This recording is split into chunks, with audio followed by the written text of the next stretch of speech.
Hi once again, ladies. My name is Dr. T. Roberts. I am your host on the Dare to Share podcast, and today I have a wonderful friend with me. We've been friends for several years, and we've both gone through a very similar journey, but today we're going to talk about the other side of that journey.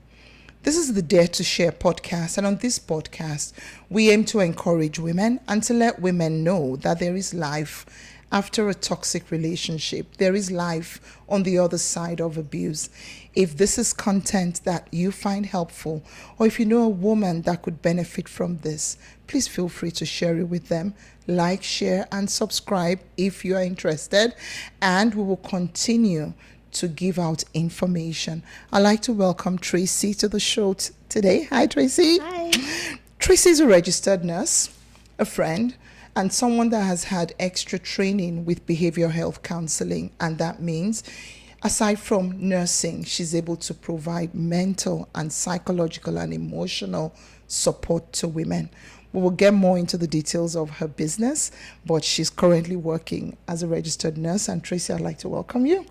Thank you. Awesome. Glad to be here. Right. Wow. I started by saying that both of us have had quite similar experiences, and we were talking before we came on set that we don't want to focus on the negativity today, but I think we need to maybe identify some of the things that you went through in that unhealthy relationship and your haha moment, and we will be focusing more on what life is looking like now. 3 years later, 4 years later almost. Mm-hmm. Almost 4, yeah. Almost 4. Now, let's just have an overview of what that unhealthy relationship was. Over to you. Okay. Good. Starting from the beginning? Let's start from the very beginning. Okay. That's a while back. Yeah. So, often when you go through these kinds of things, people will say to you, like, about how you grew up, and were there things in your childhood that, made you an easier target for those kinds of relationships and things like that. Mm-hmm. And so I've really reflected on that over the years, because I couldn't fathom that it was, because my parents were very loving, very giving, gave me lots of encouragement and things like that. But when I really dug into it myself, my mom had low self-esteem. Wow.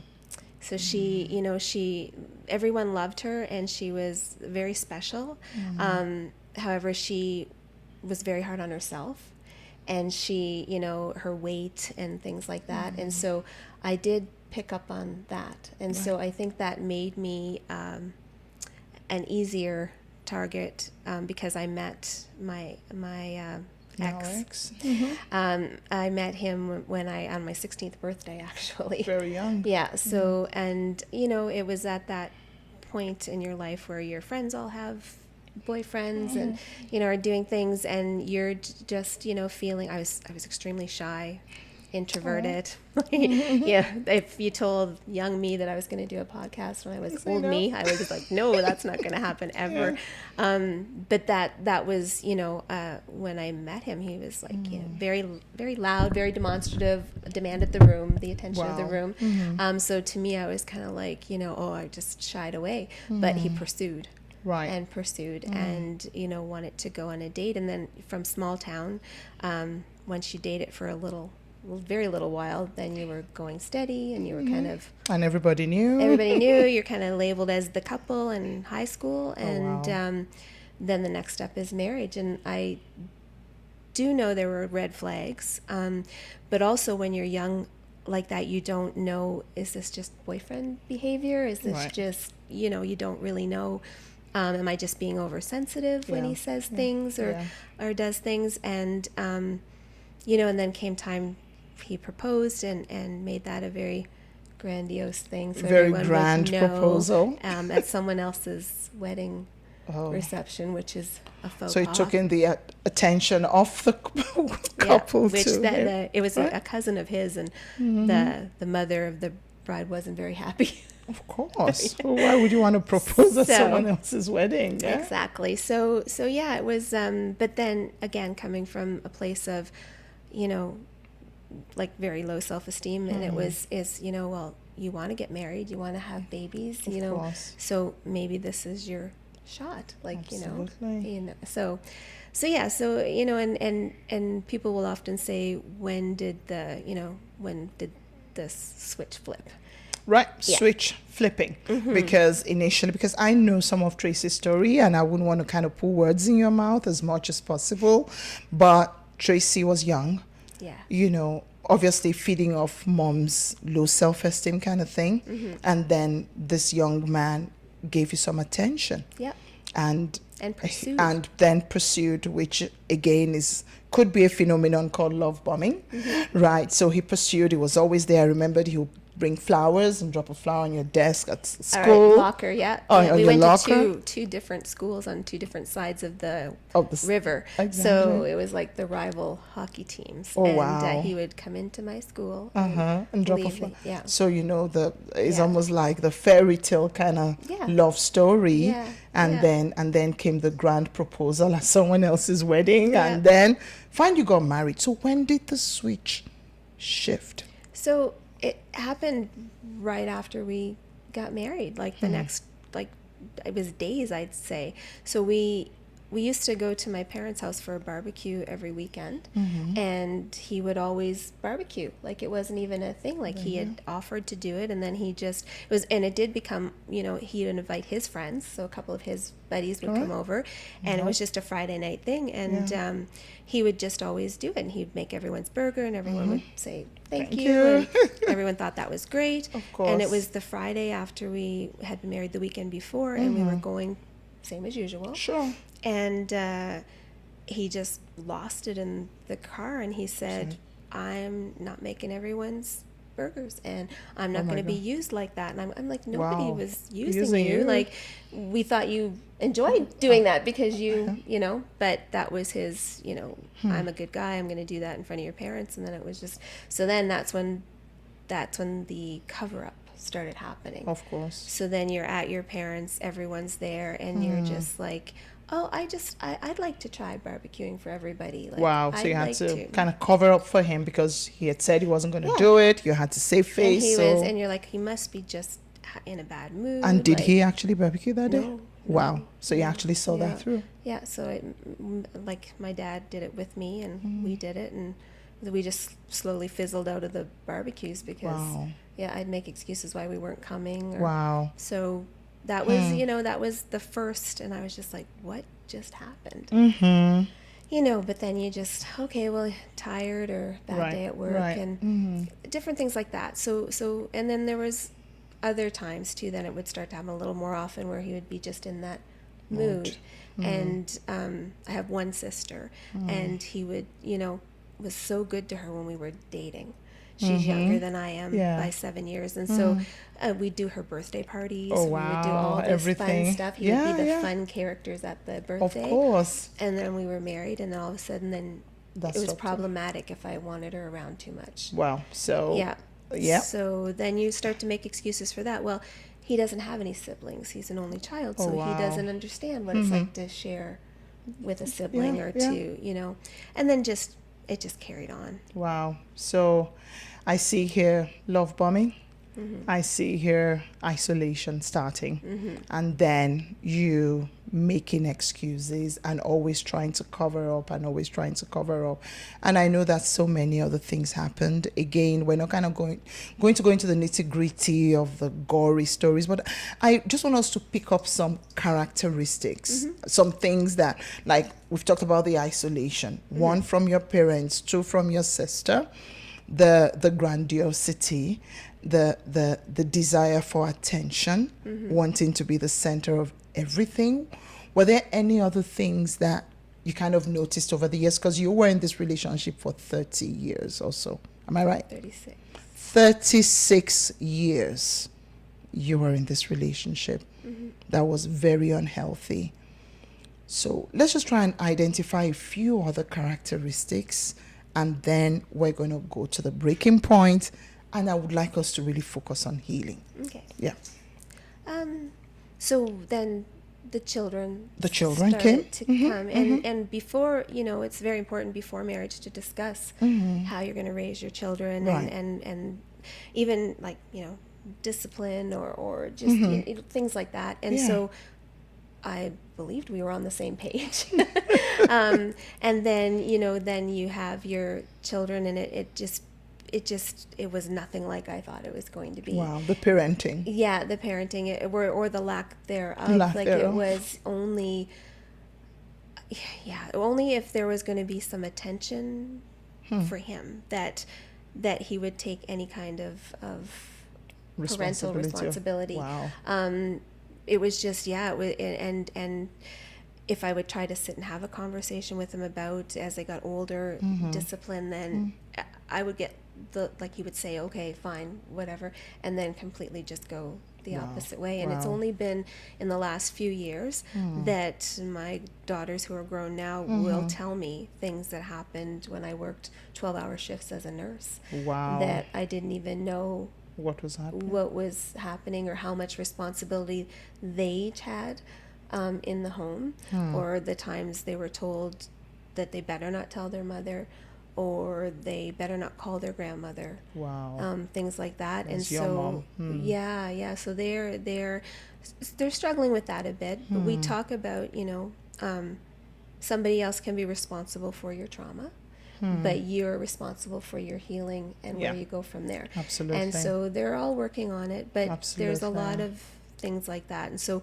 when, you get married and have children, and you just think that you're going to raise them together and it's going to be, and then you see it unfold before you. It's just different. So then you take on the both mom and dad. And so reading all the different things I've read now and understanding more about the dysfunction of the relationship I was in, you understand that you really are a single parent. In a relationship. And that's just, there's a lot of people that are living like that. Absolutely. So lots of people in marriages, relationships, that there's really no partnership. It's like one person is doing everything. Yes. And the other person just does his own thing. Yeah. And I think without caring about... No, there's no empathy. Zero empathy. And it's you can be crying, you can be pouring your heart out and thinking, how are they not understanding that?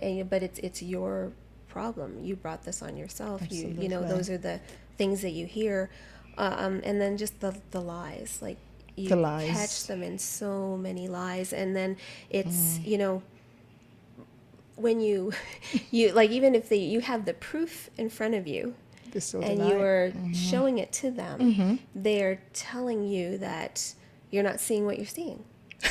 You're overreacting. You're gaslighting. Too sensitive. That isn't how that happened. Well, we had that conversation like this morning. No, we didn't. Wow. And then you start to actually think, like, maybe you're crazy. What is happening to me? Like that's that book, The Gaslight Effect. I know that book. Read. Yes. And it was just like, this is what's happening to my house every day. Absolutely. Every day. That must have been so difficult for you, Tracey. Yeah. And for the 36 years, how did you cope? Yes, you kind of put yourself into it. How did you manage to were you ever able to get out, and maybe you're under the water somewhere, to just come out and take some fresh breath of fresh air? Were there times you were like, no, I just can't do this? Yeah. Well, there were lots of those times. My faith. Your faith got me through everything. There were times when I would just go park at the grocery store, the empty parking lot, like at the very end. Wow. And I would just cry, and I would just sing out to God, like, what is happening? Like, what am I supposed to do? Like, at that point, and in a good relationship, marriage, I don't believe in divorce. Like, I don't believe that's the easy answer. Absolutely. And as someone that, really took those vows, and they were a covenant to me, it was hard, because you're like, I'm doing everything that, like, I read the Praying Wife book. I was trying to be that wife that, but when you're that wife, they're to be that husband. There has to be. When they're not, and there are times where he would even use God to manipulate. Like, you know, if once he was going to a bar, and I was like, we should be working on this, like on us, like stay home. Yeah. And he said, almost like a, how dare you Wow. get involved in God's work? Maybe he wants me there because I'm going to lead someone to Jesus. Like At the bar. Which is possible. It but is not when your marriage is suffering. Exactly. Not when your wife is crying. God can use you. Not when anywhere. your wife is like, look, this is not good. I'm not happy. I need help here. Yeah. Come help me. Hold my hands. Listen to me. Yes, we need to fix this. We need to fix this. So that was not happening. No. So many cries for help that just fell on deaf ears, basically. Yes. Yeah, definitely. Wow. And so, it was just that it just got so hard to deal with that I would just go and, like I said, go to an empty parking lot and just cry. And you couldn't tell, like some people knew a little bit of what was going on, but you can't tell everyone. Of course you can't. Because you know, you, first of all, people will say to you, well, then why don't you just leave? And it's not that easy. When you're trauma bonded, you don't see first of all, you don't see your way past what's happening. And also you don't, you want to make this work. You think if I could just do better, then he would do better. And I had so many excuses for him that I had just cultivated over the years, like only child, dysfunctional parents. Oh, wow. He had told me some stories of things that had happened to him in childhood true. Which I'm not sure they could be true, could be not true, but they did pull on my heartstrings to say, imagine that happening to him, and he doesn't know how to have empathy. He doesn't know how to love. So I would just try harder to be what he wanted me to be. And then, and I know like lots of people will relate to this, the harder you try, the angrier they get.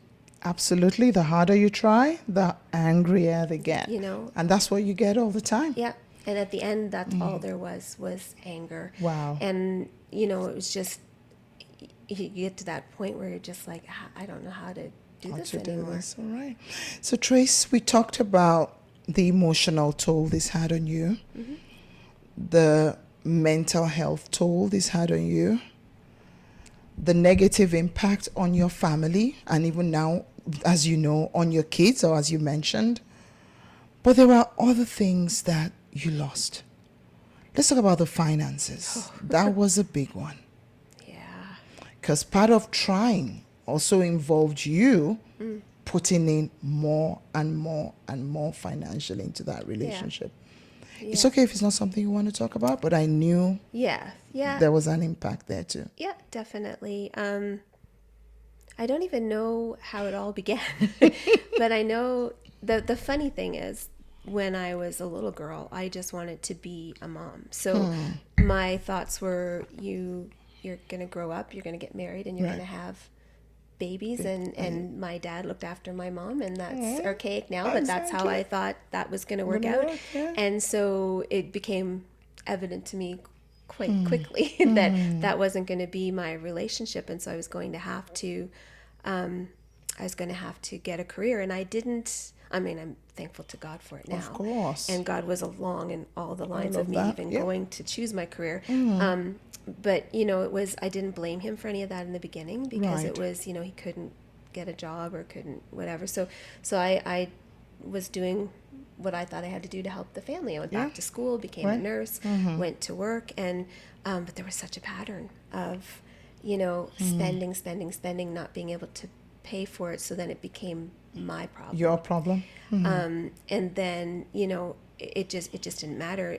The money that he made would go to whatever he deemed was important for his bills or whatever. But whatever I made had to spread across to the whole family. There was no equity there. There wasn't no equitable distribution or even planning. No, not from the very beginning.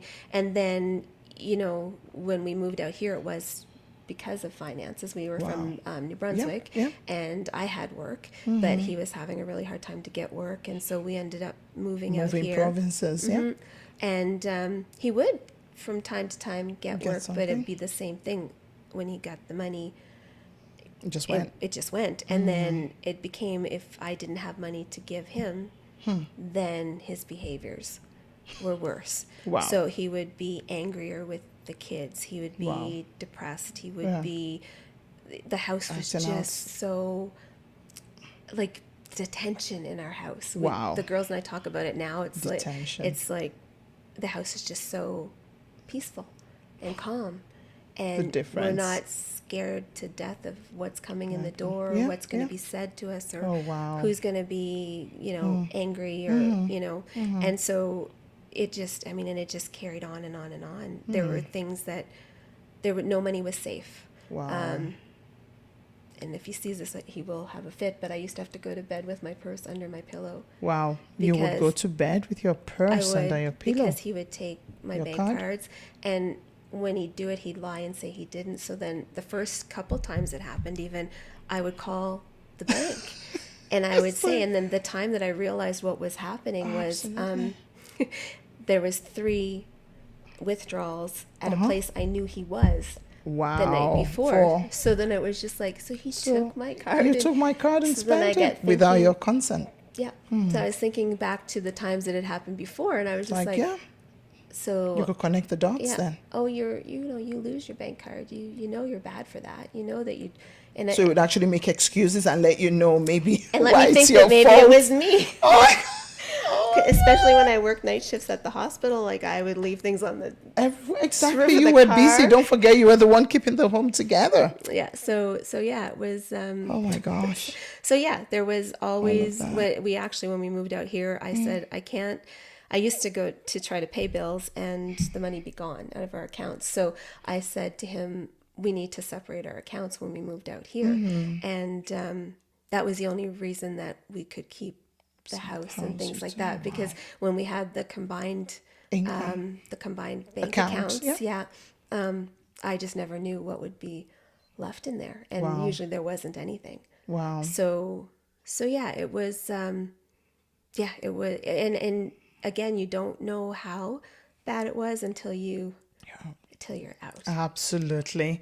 Right. So let's get to your haha moment. Okay.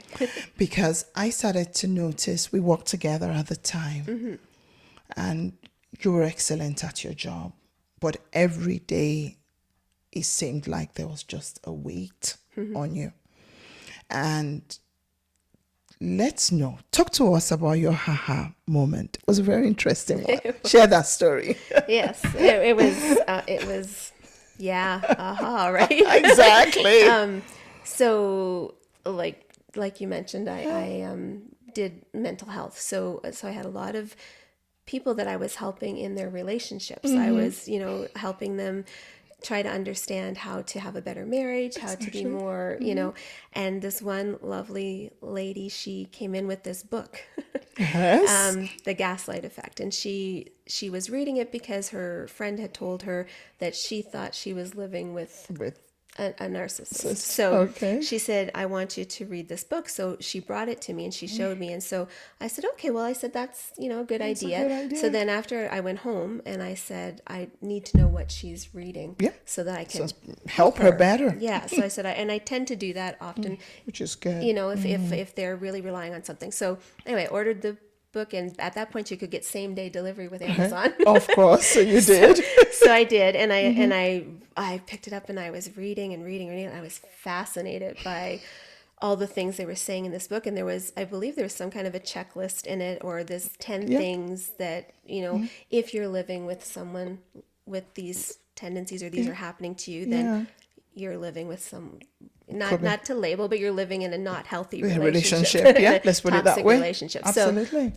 So every time I read one, like a scenario would go in my head about, that happened. Confirmation. That happened. So then I was like, I don't know my scriptures very well, but all that when Saul turns to Paul, and the scales drop from his eyes, that's what I feel like happened to me at that moment. After I was over just 30 years, the scales dropped.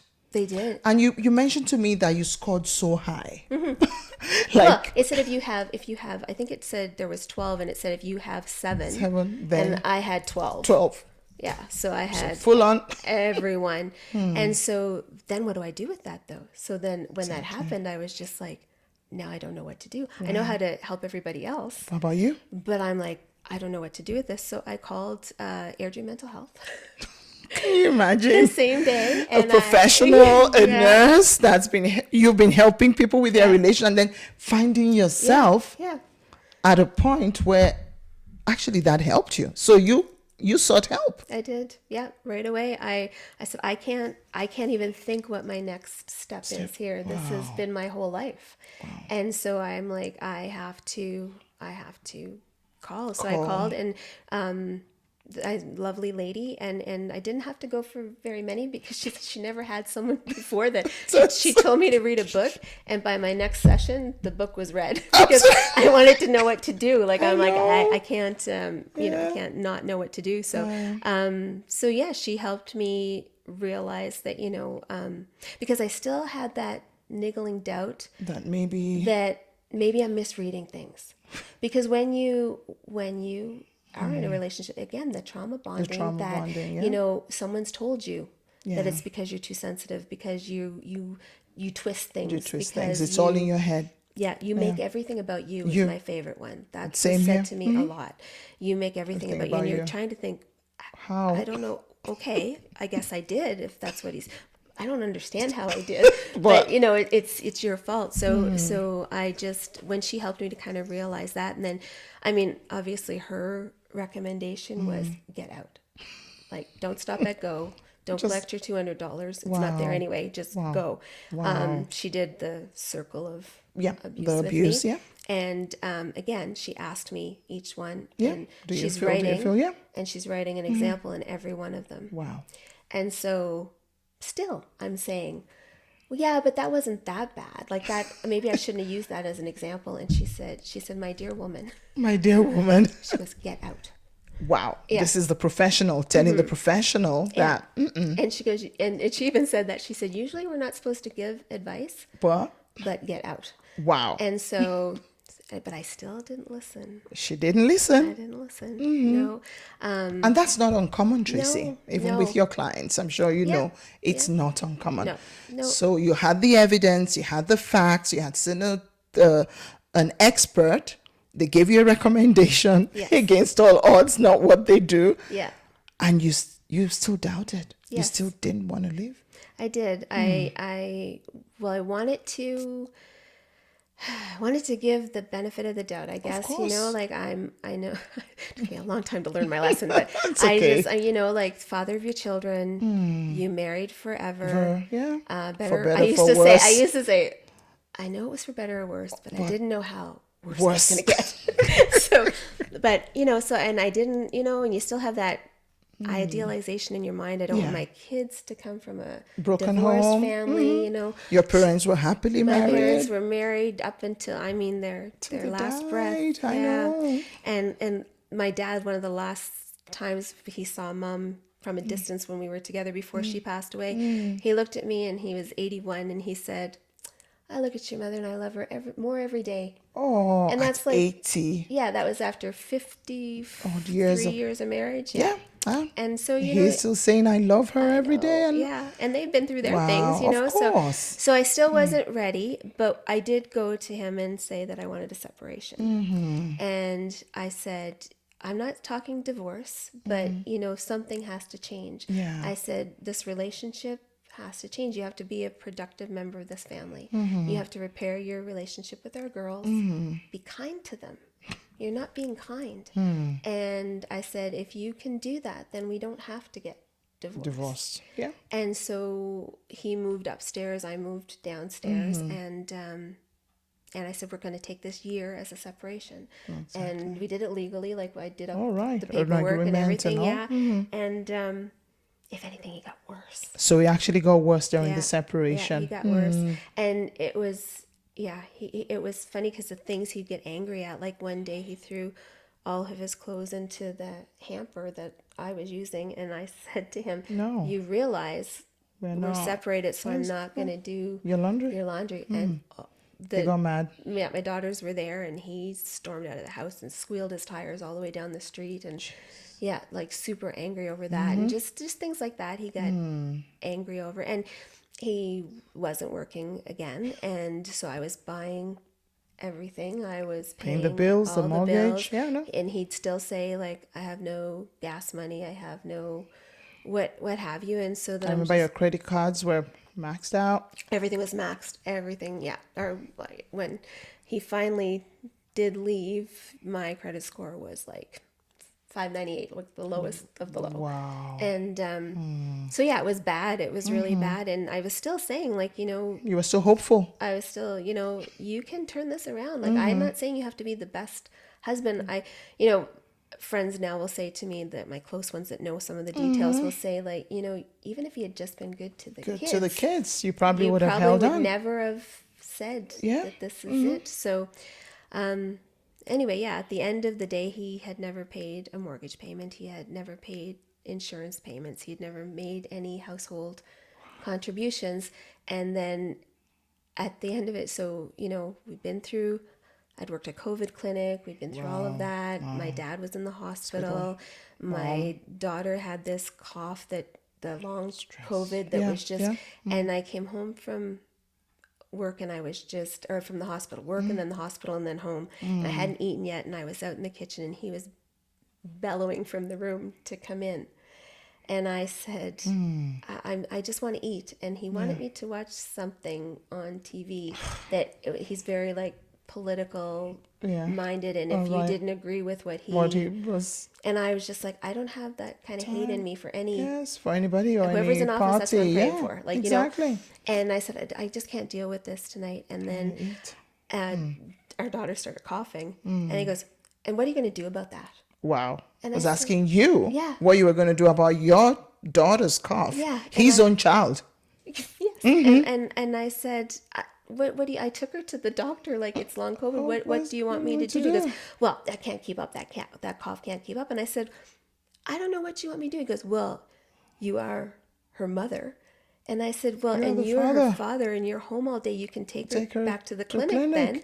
And so he was mad at that. And then he got mad at something else. And then I said, I can't do this. I said, I need to go get something to eat. I worked all day. I've been at the hospital with my dad. And he looked at me and he goes, it's not my fault. He used some not nice words, but he says, it's not my fault your father's in the hospital. No empathy. And so I looked at him and I said, I want a divorce. Wow. You just said it. I just said, I want a divorce. He goes, yeah, I figured, give me my money and I'll go. That's what he said. You give me my money. Give me my money and I'll go. Mm-hmm. Can you imagine after 36 years of marriage? Yeah. That's the first thing that he said. Yeah. How did that make you feel? Well, I think at that point, stunned. And at that point, nothing that he said shocked me because he said so many things to me. I'm just like, yep, that's about right. He feels like he's owed something, even though he didn't contribute anything, but he feels like, he's owed. Wow. So I at that point though, I would have given anything just to get your be free. Sanity. So just to be free. Mm-hmm. Can you just imagine being in a marriage for 36 years and feeling like you were in prison? Feeling like you were in this den. Yeah. And then just saying, I don't care what I have to give once I can be free. Yeah. And you did break free. We're going to take a short break. And after the break, we're going to talk about your recovery. Thank you so much, Tracey. Welcome back, viewers, to the second part of the Dare to Share podcast, where we talk about healing after being in an unhealthy relationship. My guest today is Tracey. And in the first part, she told us about her story, how things started off and how she got herself into a relationship that didn't do her any good. She was in that relationship for 36 years until she got her aha moment, where she felt and said, I will give anything just to be free from this marriage. Welcome back, Tracey. Right, Trace, let's talk about your recovery. So that event happened that night and you were like, that's it. I'm out. Mm-hmm. I want a divorce. And the response was, just give me my money. Yeah. That's what he said. That's it. Give me my money. Yeah. Yeah. So he didn't make it easy, for sure. God always kind of intervenes on our behalf. Sure. And so it's the weirdest thing to be thankful for. But his stepfather had an accident, a weird freak accident. Wow. He got his vehicle got hit by a train, Oh, threw him from the vehicle though. And so he did fracture his clavicle. All right. But he survived and is doing very well. Oh, that's cool. But that prompted his mom to ask him to go home to help. Back home to New Brunswick. Back home to New Brunswick, and that's what got him out of the house. Because otherwise, he wasn't. He said Gonna leave. okay, but he really. Wouldn't have Then left. it was. I had to agree that I'd rent him a room, but then we all knew I wasn't going to get any money for that. But that was in the separation agreement. Okay. That he could rent a room from me because he wouldn't have anywhere else to go, and Right. so yeah, so that, So that kind of was a blessing. That was a blessing. That's like one of the things you're thankful for. It sounds like a Like a yeah, bad so thing, I'm but at very least thankful that he that got is him out. okay, but it got him away, and then he started a new life there. Started dating right away, which I was Wow. like, that's okay. That's okay. Yep, that's okay, because There was even no grieving of the No, relationship, no no. grieving of the separation, no grieving of the fact that a marriage of 36 years with 3 grown-up, beautiful girls, the life you spent together, it was nothing. They move on pretty quickly, though. They do. But I had the peace that passes all understanding is my favorite thing to say, because I didn't have any of those feelings. And I even in my prayers would say, you know what? If we just had a toxic relationship, a toxic marriage, and he can go move on and heal and be a good dad, Maybe that would be fine. the Absolutely. biggest blessing. And that's my honest reaction to that. Like, I didn't feel any bitterness. I didn't feel like he robbed me and stole all this time from me. It's like, it is what it is. It is what it is. And I know lots of people hate that saying, but that's how I felt. Like, it's if he can move on. And So quickly. in the girlfriends that he had, it was like, you know what though? Because he would say things to my girls like, I never knew what love was. And then With this new person. the new person that didn't even last, or some things that he would fight with them about, but then the new person's kids were of that thing, and then he'd be like, oh, I've got my eyes open now, I'm and so I said, well, guys, More like, if he tolerating. can heal, then and the girls held on to that hope, maybe he could become a good dad. Dad, absolutely. He was only a different person when they were listening. The minute that they weren't in the vehicle with him or weren't on the other end of the phone, then his accusations, his meanness, everything would just come back out in Surface the again. phone calls. Oh, wow. And so, yeah, it was really, really hard. And the calls to me kept coming, like, why are you doing this? What are you doing there? Why did you do this? And I just said, we're not together anymore. Why are you even keeping track of what I'm They do that doing? too. Yeah, and I remember I didn't even, like, the sentence didn't sound like him. One time he said, I had added a person on Facebook and he didn't like it, so he goes, you don't even understand the aesthetics of this, do you? And I'm like, Aesthetics? what? I'm adding a friend on Facebook. Yeah, so it was it was just a weird weird phenomenon. But then he did meet someone that he's now married to, and she seemed lovely, and the girls liked her. They met her, and so we again hoped that he could be happy and be well, and it was a little hard to watch him doing all the things that we had asked him to do as a husband and father with This other family. people. And one of my kids all go to therapy. All right. And one of the therapists said, it's not real. When you feel sad, when you feel like, why couldn't he, what was wrong with me that he couldn't be that dad to me? Know that it's not you. It's not you. And it's not. And it's never you. And it's No. never real. And that's the thing. So even at that point, we all hoped that, okay, we want him to be happy. He's got a new family with her. That she has kids. That's okay. Yeah. Because then he can still be a good Father. parent. And no, like, if it was still the same, that the phone calls would be harsh. There'd be, Wow. and so It's almost like a split personality. Yeah, so it just became, so yeah, it was just, we had that hope that he could still be A good dad. a good person, a good dad. And that's still my prayer. Of course. I know and that- we wish him well. Yeah. Absolutely. We wish him well. I pray for him. Absolutely. And right now, our lives are in such a better place, and we don't have the bitterness or any kind of, like, hate, but we also need our peace. So that's why there's like, they call it the gray rock, where we just Don't we respond. don't respond. And I know how angry at the beginning, how angry that was making him. But we gave him like the opportunity, like one of the people in our family were like, you can contact them if you want to send the girls a message, or if you have something that you want to say. And so like there's that opportunity, like there could be, how are they doing? I love them. I miss them.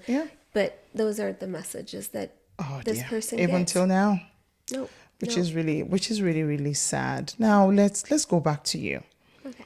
Let's talk about your healing journey. Yes. Because you have helped so many women in their healing journey.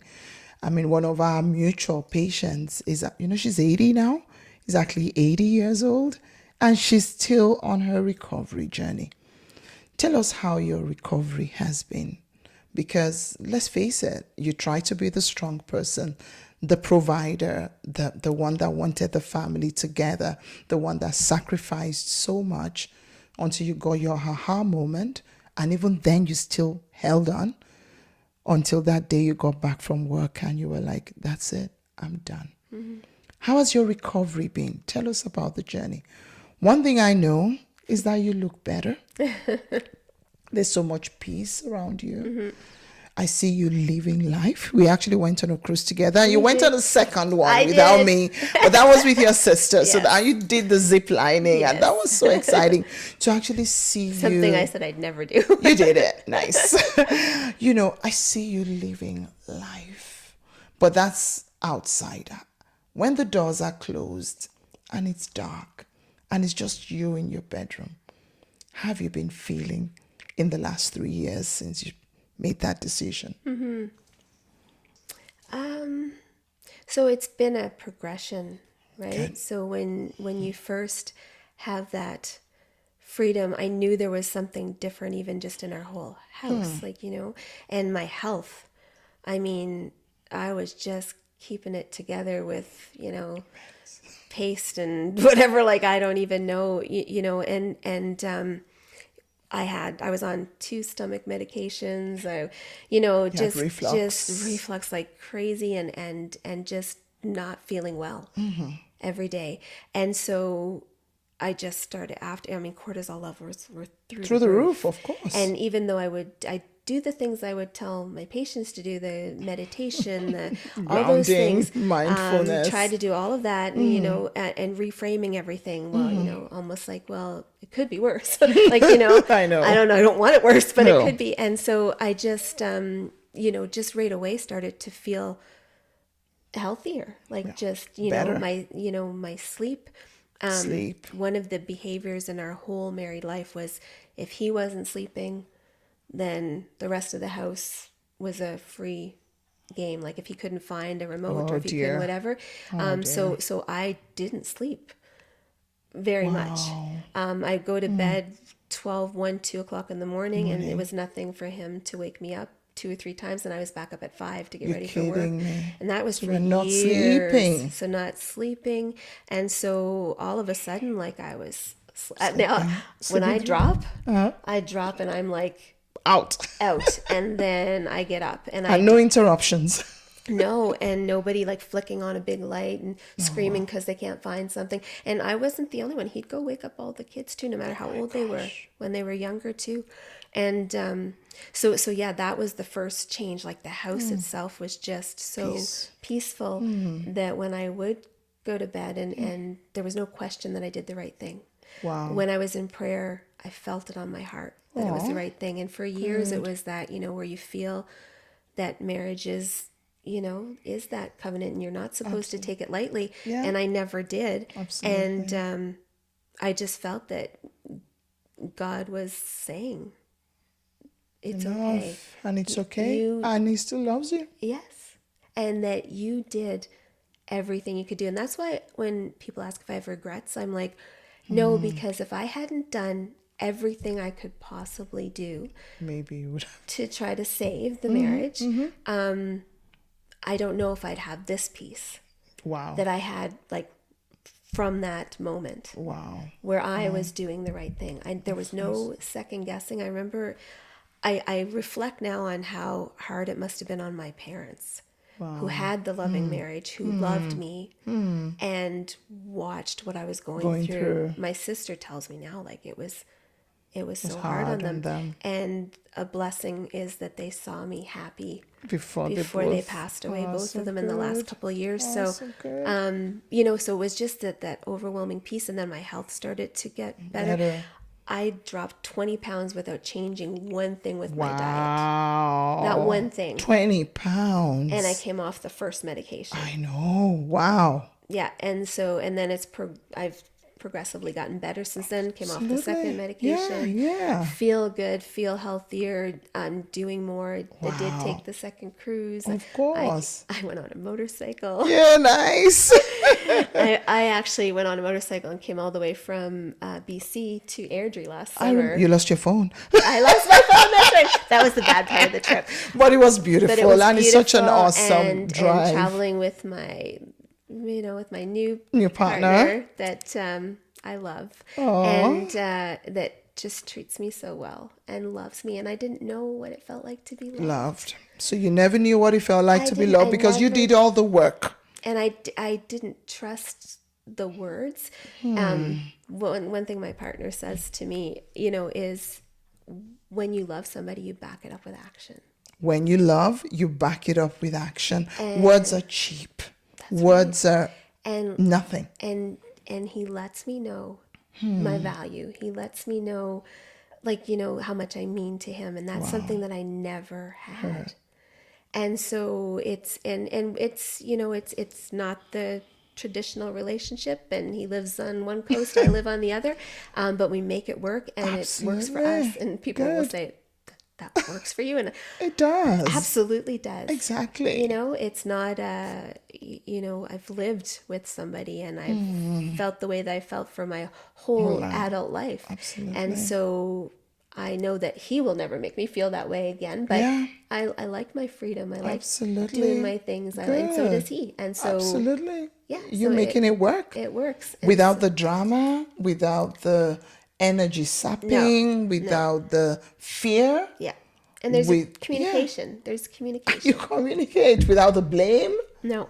And you see, this is what I tell women. Sometimes we get so trapped in a toxic relationship that we feel there's nothing better out there. Oh, yeah. It's not until you leave. Yes. And then you really realize how much you're missing. Yeah. And it's also a real stark reminder to you that you were not wrong all the time. It was really never your fault. Yeah. And I always say, and even to my daughters, I wasn't perfect. No, and who so is? I did make mistakes in who things. Doesn't? Exactly. And so, you know, did I handle everything right all the time? No, I didn't. So like I'll be the first one to say that. Yeah. But, you know, even looking at the relationship that I'm in now, when I don't like something, I want to talk about it. And you get a listening ear when you do? And he will. And one of the things he did call me out on at the very beginning was, because of all that I'd been through, I had a very passive aggressive approach. Wow. So it was like, oh, that's okay. You didn't call me. Like, you know, I get it. You know, you were just too busy. So I'd make it like I was joking, but he heard the undertones and he knew, and he said, I don't like that. Good. If you're wondering why I didn't call, ask me. Don't use that. Don't use that. And at first I was like, I think I might be offended over that. And then I went and I take everything to prayer. And so I went and so I have crazy conversations with God. He's like, no, he called you on it because that's no way to communicate. Absolutely. But that helped me to heal from that. And because I was doing that I did that with the kids. Exactly. Because that's how my defense mechanism went up. Yeah. Like, oh, it's okay. It's like, okay. you know, you don't have to do this. I can go do it myself. Like, because I knew I was going to do it myself anyway. But now I don't have to do that. Exactly. And one of the most important things I can say to women is heal before you go into any other relationship. Heal before you go into it. And that's so important, you know, Tracey. Yeah. Heal before you move on. Don't Yeah. just jump out. I No. mean, my country will say, don't jump out of the frying pan into the fire. Exactly. Because that's what tends to happen. And again, at the beginning, we were talking about low self-esteem.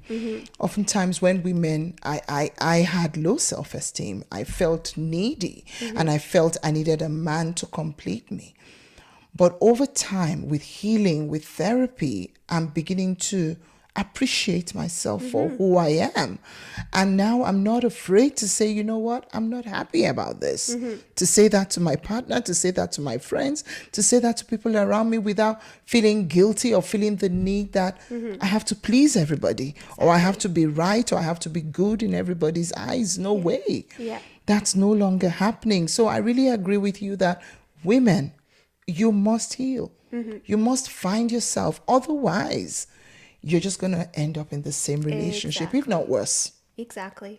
Yeah, so I didn't even, well, I felt like I was never going to have another relationship. I didn't want one. I had friends and, people at church, so, well, so-and-so's really nice. You should go on a date. You should. I'm like, No. nope, I'm so not doing that. So, Yeah. so it was a year of just, and then it was through reconnection, Yeah. through, Facebook message that we Absolutely. ended up just talking and just were friends again. And, Yeah.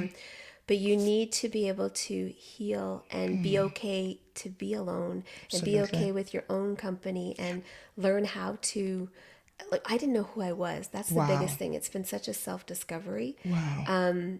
I didn't know what I liked because I always catered to whatever The other they people wanted. liked. I didn't Exactly. know, like, my music.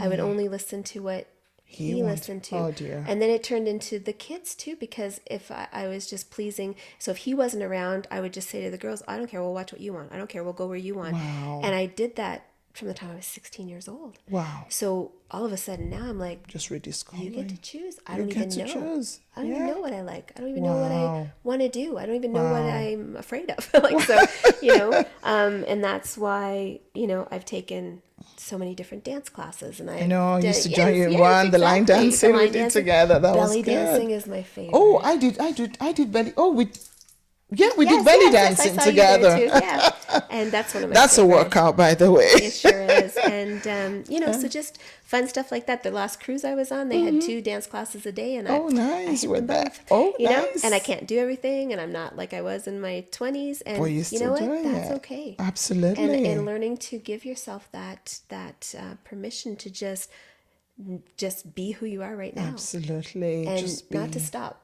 because of your age or whatever. Because, like I didn't do a lot of living. And so I'm doing it now. Absolutely. And you're over 50, we're about the same age. Yeah. And yes, we are living our lives. Tracey is living her life. And just backstage before we came down, I made a comment, aside from the weight loss, which is awesome. I said to you, you look so good. I said, are you getting compliments? You go, oh, yes. People say it. Because when you are in a toxic relationship, I find you can easily become a shadow of yourself, of your true self. You can easily lose yourself. Like you said, you can even find out that you don't even know who you are, what you want, what gives you joy. But stepping out gives you the time to find yourself again, no matter how old you are. Exactly. Age is just a number. You are Right. still a person, Yep. and you can love on yourself. Yeah. Yeah. Thank you so much, Tracey. I know you have some plans in the pipeline. I know your current job keeps you busy, but I do know you have a personal business you do. Do you want to talk to us about that? Yes. So it's healing through wisdom. Healing through wisdom. And I just want to offer that support and give back and help women that are going through the things that I went through. And, just so that they understand that we do have to heal first, and that we don't want the bitterness. A lot of people that I've helped through things have so much hurt that it turns to bitterness. Absolutely. And I just want them to know that, life isn't over, and the bitterness hurts you, not them. It actually hurts you more. Yeah, yeah. They're going to go on and they're going to live their life. And Live yours. if you don't live yours, then that's on you. One of the things I said to you before was, Yeah. about the trauma and how Yeah. someone can be responsible for it, but we're responsible for the healing, Healing, because yeah. no one's going to do it for us. Yes, no one's going to do your healing for you. No. You have to take that step to do it yourself. The trauma might have been caused by someone, but just like Tracey said, the healing is your responsibility. And whatever that is for you, whether it's changing the lifestyle, getting some help, going on medication, whatever it is you need to do it. And my daughter said something to me after my last marriage ended, and I was so sad. She said, "Mom, you're not going to feel like this forever." No. And she was so right. It didn't look like it then. It didn't feel like it. No. It felt like this was just the end of my life. But today I look back and I'm like, I'm so glad it happened, because I'm a much better person. I'm healthier. Yeah. I'm happier. The peace I have, it passes all understanding, seriously. Yes. And I'm so grateful to God for that. Thank you so much for coming on the show today, Tracey. I really appreciate you. Thank you for And I having me. always ask for any final words to the women. I think one big one that you really spoke about is making sure you heal fully before you jump into any other relationship. And the second one is, don't blame your trauma recovery is actually your responsibility. Don't hand it over to your abuser. Yeah. Any other final words for us today as we round up? Yeah, I think because I was married for so long and I'm the age that I am now, I think the biggest thing to say to women or men who are going through, Absolutely, because men can also be victims. We know I that. absolutely agree. And so one of the biggest things is we can't get time back, right? But I've lived more in the last 3 years than I've done in my entire life, and had more fun and experienced more things. And it's just life. And I mean, I had tragedy happen too. Like, I lost course, both my both parents who I was parents, yeah. so close to, and that I didn't want that to break me. Exactly. And I want to make them proud. Absolutely. And so it's like you can pack so much in whatever life you have left. Absolutely. So don't look back on what you lost. We can visit, but Yeah. don't stay. And just know that you can live so much life in whatever time we have left. Absolutely. You can live so much life in whatever time you have left. Thank you so much for coming on the show, Tracey. It's welcome. really been a pleasure having you. Thank you for your vulnerability, and thank you so much for those useful tips that you've shared with our audience. So, to the woman out there, don't forget, it is your responsibility to heal from whatever trauma you've gone through. You may revisit it, but never forget the lessons that you've learned. And always remember to move forward. Don't forget today to grab a journal, grab your phone, and write down those things, the life that you want to live, where you see yourself. And please share this interview with someone that would benefit from. If you want to share your story, our email is daretosharepod@gmail.com.